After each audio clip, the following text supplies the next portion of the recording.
From time to time, do you ever feel blah or just irritable or anxious, Mama? What if I told you the key to a better mood might not be in a self help book or even a bubble bath, but actually in your pantry?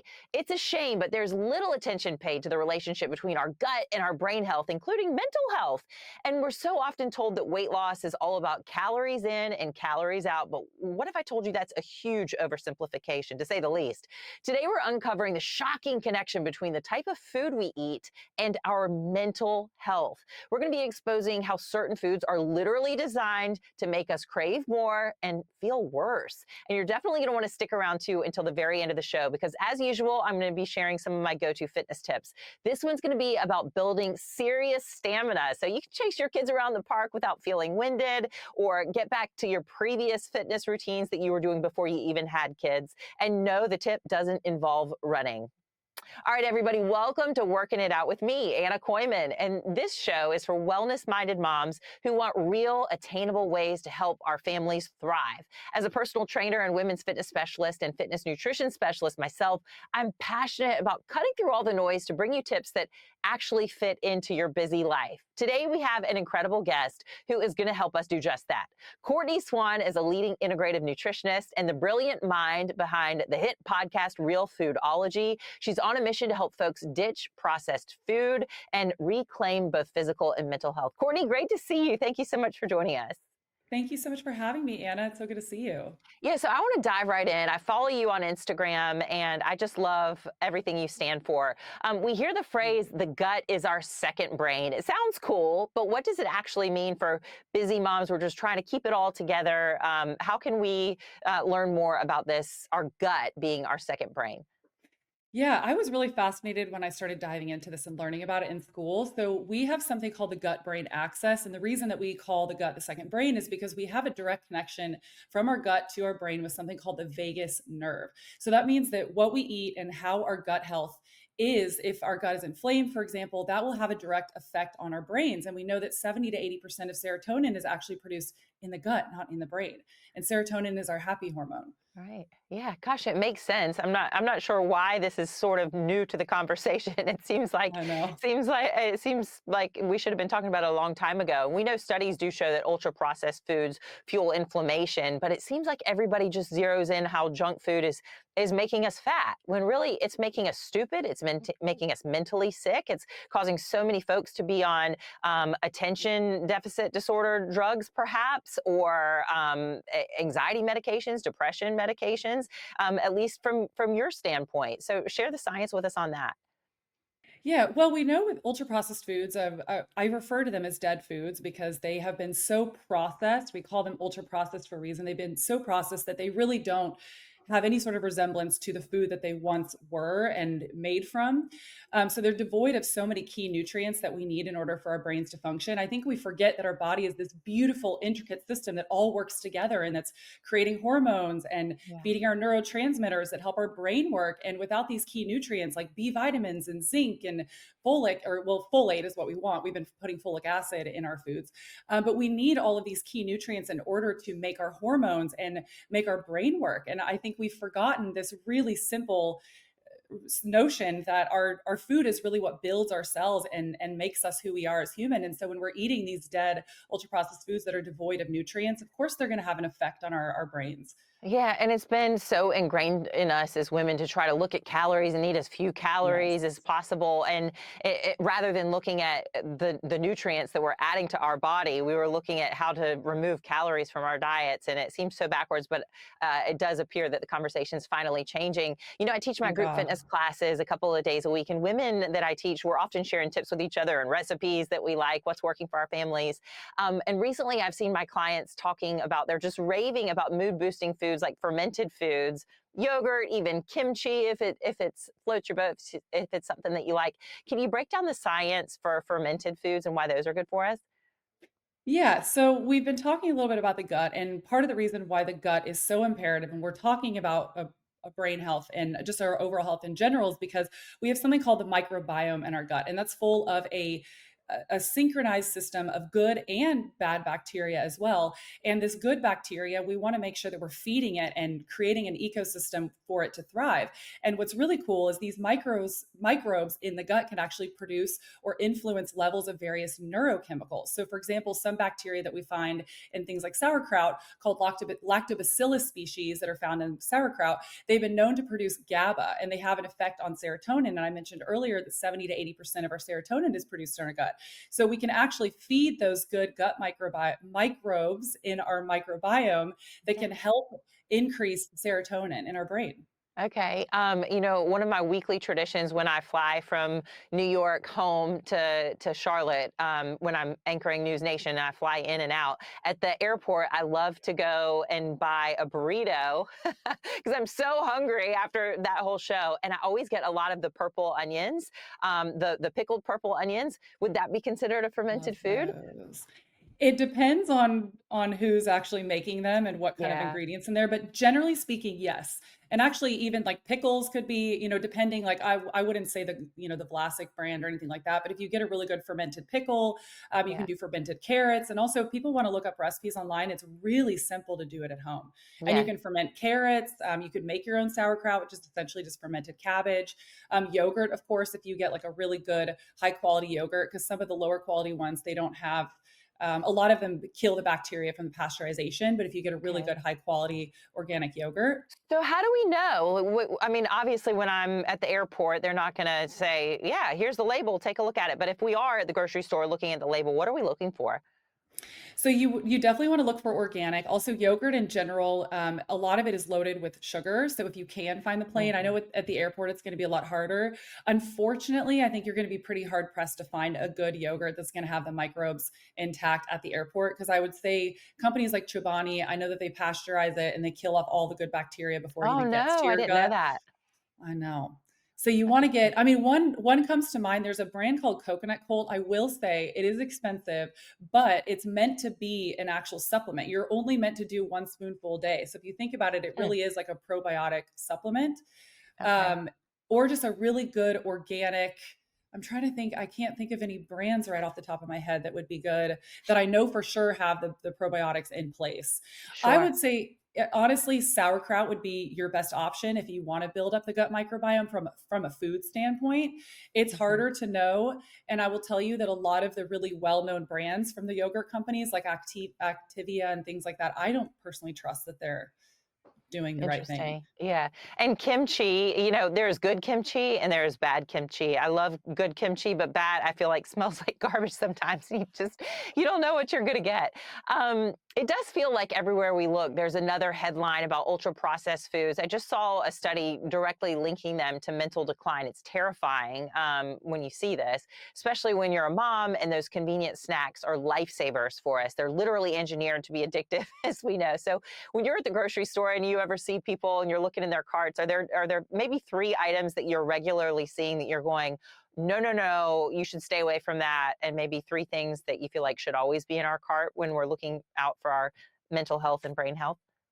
Yeah, I love that. I mean, I classify all ultra processed foods as the same. So maybe I should define that first. So ultra Okay. processed foods are foods that one that come in packages, but I don't demonize all foods in packages. Essentially, when you look at the label, if you don't recognize all of those ingredients on that label as foods that you could buy at the grocery store and you could technically make that at home, that would be something that would be considered an ultra processed food. And I'll give you an example. So Cheez-Its, I consider Cheez-Its to be one of the worst offenders because they have My an mom ingredient in loves there. those. Oh, I know. Well, a lot of my friends love them too, but they have an Yeah. ingredient in there called BHT, which I'm incredibly concerned Mm, about because it has concerning links to colon cancer. And mm. that would be an ingredient that if you look at that label, you'd go, okay, I don't actually know where I would find BHT in the grocery store because you can't. And you could say the same thing for if it has any ingredients in there that you don't normally have in your kitchen pantry that you could use to make these at home, then I would put that back on the shelf. There's a brand called Simple Mills that makes a cheddar cheese cracker that I really like, and they taste pretty similar to Cheez Its. It's not going to be exactly the same. Okay. But alternatively, if you look at their label, every single ingredient, you know exactly what that is. They use rosemary as a preservative. It's real cheddar cheese. They use almond flour. You know all these ingredients and you know exactly where to get them in the grocery store. Yeah, So I'll I have to would try them. Yeah, they're really good. I would say cereal too. I think cereal is one of those ones where everyone's buying them for their kids. Everyone's, we're overworked, we're stressed out, we're looking for something quick to eat in the morning.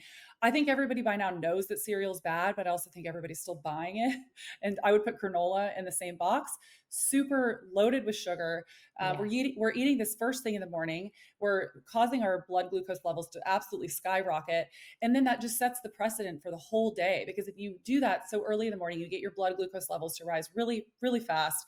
Then your body is just chasing the sugar high all day. Versus, you may notice, I noticed this in my own life when I started really prioritizing protein rich breakfast first thing in the morning.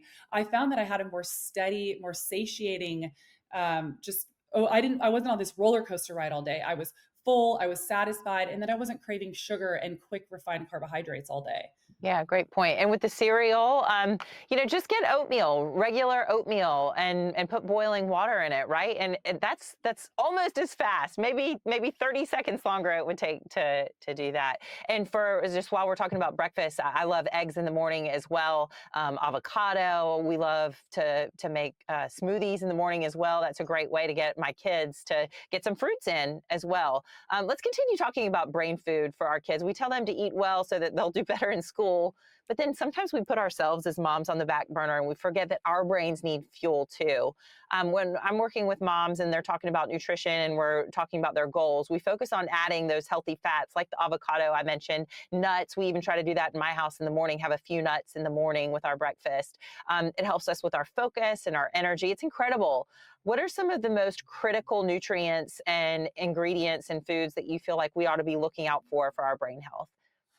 Well, you just brought up nuts and having a couple first thing in the morning. I actually tell everyone you should eat 2 or 3 Brazil nuts every single morning. It's really good for Mm, selenium, and selenium is really good for your thyroid. And a lot of women specifically, because we're under eating, we're overstressed, we're not getting enough nutrients, we're not getting enough selenium in our diets, and a lot of women are having thyroid issues. So eating 2 to 3 Brazil nuts a day will give you enough selenium to feed your thyroid and help with your overall hormone production as well, and with your thyroid. Um, Other nutrients, obviously protein. I know a lot of people want to talk about GLP-1s and mimickers. GLP-1s are a big conversation right now.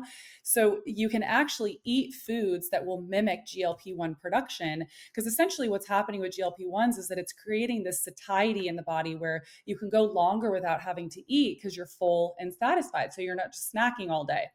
Foods that would mimic GLP-1 would be high fiber foods. So, high fiber vegetables or oatmeal, for example, would be a great option. Good high quality fats. People are so scared of fat. Let me tell you, I slather butter on my organic sourdough toast every single morning, and look and at you. it helps me keep full and satisfied. And it's really good for Yeah. your skin too, actually. So, really good high quality fats, organic grass fed butter. Olive oil is a fantastic source of fat. Yeah. Coconut, olives, good fatty salmon, something like that. And Right. then, of course, protein really helps too, because protein helps keep you full and satisfied.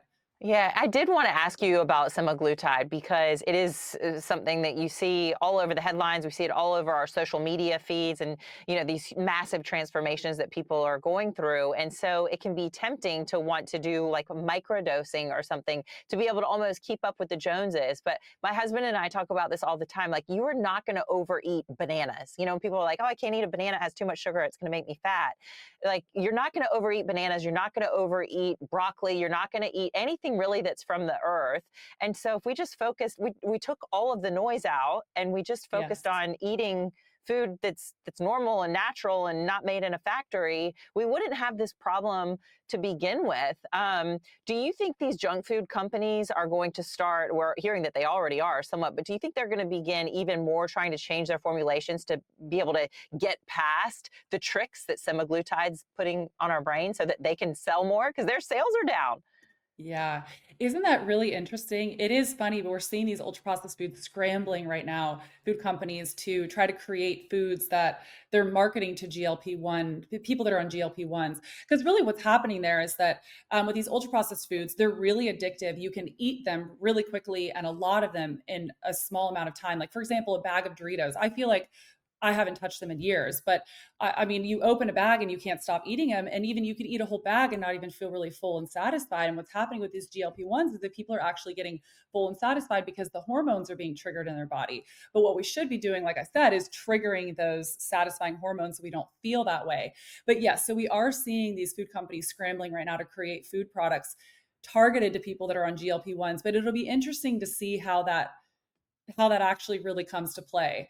So It'll be So as moms, I sorry. mean, how do we sort of be in the world but not of the world when it comes to not semaglutide? We can leave that and talk about that more another day. But just with these junk foods, we know that they're not good for our kids. We know that they're linked to chronic disease in both adults and kids. I mean, look what's happening to our children and the obesity rates that are happening with them, and diabetes and pre-diabetes rates are through the roof.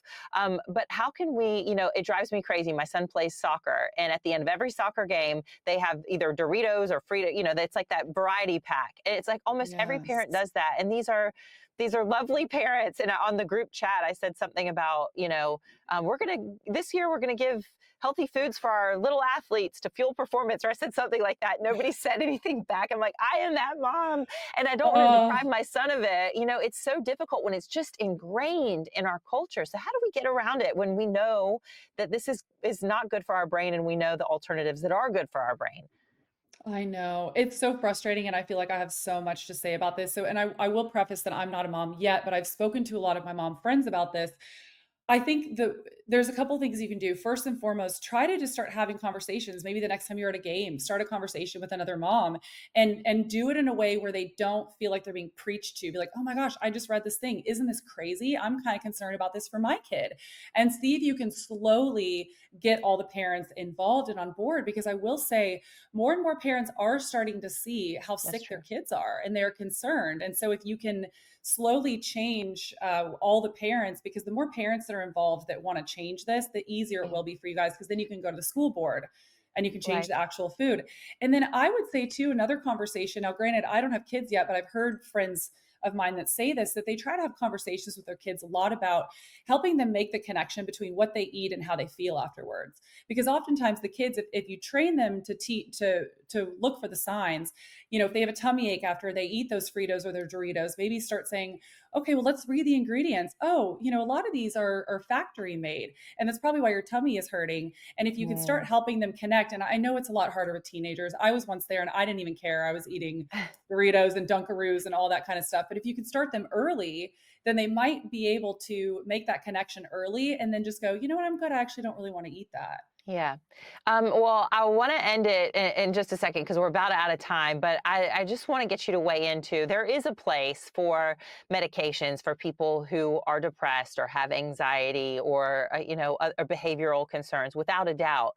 But I know that you have talked about seeing success from some of your clients who have, eliminated junk food from their diets and they've seen these big transformations. Do you have any tips for that and how you can do that in a very responsible way? Yeah, say more. Do you mean like getting off medication or avoiding medication or maybe doing Well, I mean, I guess all of a the mix of both? above. If you're on a medication, but you feel like you haven't exhausted all the other options, because we know that sometimes doctors do just write a prescription rather than say, get outside, enjoy some fresh air, touch some grass, eat some non-ultra processed foods, and drink water.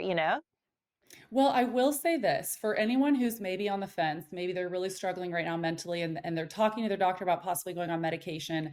I would urge you just to try a few things before you do that. I'm not saying don't go on medication. I think that they can really help a lot of people and some people are really in need. But we found there's actually a lot of studies that show that just getting outside and getting sunlight, going out and going for a walk, going for a run, going and getting on a normal exercise routine and exercising, 5 to 6 days a week. There's actually studies that back up that this helps your mental health more than any medication can.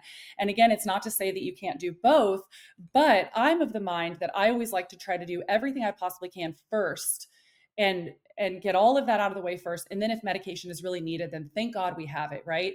But Exactly. changing, so it's like changing your diet, making sure that you go outside and having a regular exercise routine, getting sunlight. sunlight with the vitamin D can really help produce serotonin in the gut, and it can really help with your happy hormones. And a lot of people can have a lot of success with that. So I would try that first. And no doctor is ever going to tell you this because they're not trained to, and that's okay. But I would try those first because a lot of mood disorders can also be connected to key deficiencies of nutrients. So B vitamins, omega 3s, all of these can have an effect on your brain health, like we were talking about earlier. So also making sure that you're eating a diet of whole real food, cutting out the ultra processed foods. And I would be shocked if that didn't help with your mood and Yeah, anxiety. at least somewhat, and it can't hurt, maybe you end up needing to stay on the medication, but that would also help in the long run too. We do have to be so intentional about it because of the way our culture is. It's such a sedentary culture, and everywhere we turn, it's pizza for dinner, and the birthday cakes and all the snacks and everything at all the parties, and all of that. And again, it's nice to be able to celebrate, but we should be eating foods that love us back from both the mental and physical perspective. So, Courtney, Exactly. lovely to talk to you. It's always so You enlightening when we too. have conversations. So, thank you so much. It makes it all feel more manageable for moms. Appreciate you being here. Thank you so much.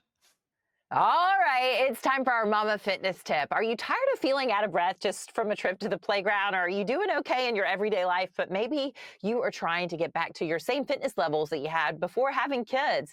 Well, I'm here to tell you it is possible. In fact, you can get even fitter than before you had kids. Building stamina is key for this, though, and you don't have to become a marathon runner to do it. Watch. Hey, Mama, do you ever get winded just chasing your kids around? Well, these are the 3 exercises I'm recommending for my clients right now that build stamina fast. I'll show the high impact versions first and the low impact versions second. So those were jumping jacks or jack step outs. But I'm going to show next up is high knees. So this mimics running, but you don't have to go outside. If that's not your jam, if that's not good on your on your pelvic floor or your lower back, you can think about doing high knees this way. It still gets the heart rate up. The mountain climbers, you're driving those knees toward your chin, breathing through it, not holding that breath, and engaging through the core, lifting through those shoulders, building strength through there as well. Modifiers may want to use a low step bench or coffee table. So if you're at your house, you don't have an exercise bench, no worries, no problem. So you're going to come here. You see how the exercise is similar? You're still engaging through the core, lifting through that pelvic floor, using the same muscles. And listen, I'm already winded. It's helping me to build that stamina right now while I'm teaching you. I love this exercise. I missed it during pregnancy. Burpees. Don't worry, got a modification for that as well. So the full version is here. Very often people get intimidated by burpees, and it's something that you can work your way up to. Modifiers, you're going to start here. You're going to use that bench one more time. So pull that out wherever you are. You're going to do plank step outs. So you step out, step in, and lift up. Do it again. Step out, step in, and up. My name's Anna Kooiman. If you enjoyed this for working it out, please let me know some other tips that you'd like to see. Follow for more. Okay, that's a wrap on this episode of Working It Out with Anna Kooiman. I hope you feel empowered to make some positive changes in your family's kitchen this week and maybe in your fitness as well. To make sure you never miss an episode, be sure to subscribe to Working It Out with Anna Kooiman on NewsNation's YouTube channel. And for more daily tips, behind the scenes fun, and fitness motivation, follow me on Instagram as well at Anna Kooiman. Thanks for joining us. I'll see you next time.